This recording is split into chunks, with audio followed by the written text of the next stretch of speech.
Fil-Parlament, il-Viċi Kap tal-Partit Nazzjonalista Robert Arrigo qal li l-Gvern huwa bla pjan quddiem is-sitwazzjoni ta' kriżi fit-turiżmu.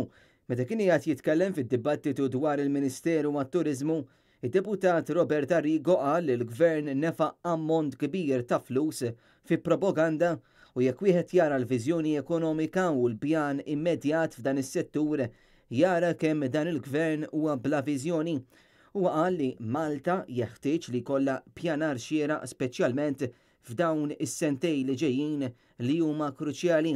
Dwar Malta il-budget juri li din se titlob l-għajnuna mill-Unjoni Ewropea wara li l-Partit Laburista tant kien kontra l-Ewropa.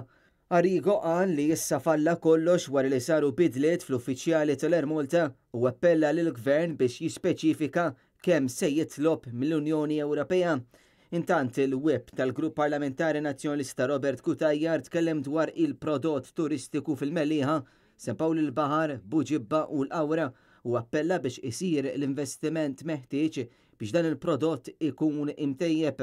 Meta tkellem fil-Parlament fid-dibattitu dwar il-Ministeru tat-Turiżmu, Robert Kutajjar semma l-importanza li jkun hemm diversifikazzjoni fil-prodott turistiku Malti u sostna li fil-budget kellu ikun hemm vot allokat għal lokalitajiet identifikati bħala destinazzjoni ta' eċċellenza fl-Ewropa, iżda ma kienx hemm.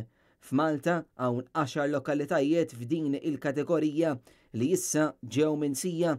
Robert Kutajjar appella biex ikun hemm skemi ta' għajnuna għal kunsill lokali anki biex il-postijiet pubbliċi ikunu iffummigati.